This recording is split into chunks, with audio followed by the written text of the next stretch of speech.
আসসালামু আলাইকুম viewers, Sabinus কিচেনে তোমাদের স্বাগত জানাই। আজ আমি তোমাদের কাছে নিয়ে চলে এসেছি রেস্টুরেন্ট স্টাইলে পাস্তা রেসিপি। এইভাবে তোমরা একবার বানিয়ে দেখো, আশা করছি তোমাদের খুবই ভালো লাগবে। Let's go. Oh my god. Aha.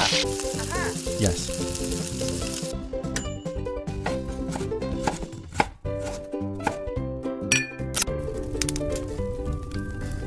Wow. Thank you. কড়াইতে সর্ষের তেল দিয়ে ভালো করে ধোঁয়াটা গরম করে নেব। নিয়ে এবারে বাঁধাকপি সরু সরু করে কুচিয়ে দেব, ক্যাপসিকাম কুচি, বিনস কুচি, গাজর কুচি এবং তার সঙ্গে ঝালের জন্য কাঁচা লঙ্কা কুচি দিয়ে দেব। সব কিছু দিয়ে এবারে পেঁয়াজ কুচি দিয়ে দিচ্ছি। দিয়ে এবারে আমি ভালো করে নেড়ে দেব। পরিমাণ মতো লবণ দেব। এখানে ভিডিওটি স্কিপ হয়ে গেছিলো, তোমরা অ্যাডজাস্ট করে নিও, লবণটা দেখাতে পারিনি। এরপর ঢাকনা দিয়ে আমি কিছুক্ষণ ভেজে নেব।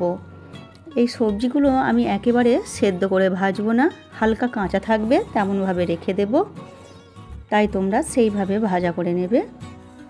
এরপর আমি 2 চামচ চিলি সস দিয়ে দিচ্ছি, আর দিয়ে দিচ্ছি 1 চামচ সয়া সস। এরপর আমি সব কিছু ভালো করে আবার কিছুক্ষণ ভেজে নেব। এইভাবে তোমরা একবার পাস্তা বানিয়ে দেখো, খুবই দারুণ হয় খেতে, একেবারে রেস্টুরেন্ট স্টাইলে। রেস্টুরেন্টে আজিনামোটো দেয়, ওটা আমি ব্যবহার করিনি, ওটা শরীরের জন্য খুবই ক্ষতিকারক। এরপর আমি পাস্তা দিয়ে দিচ্ছি সেদ্ধ করে।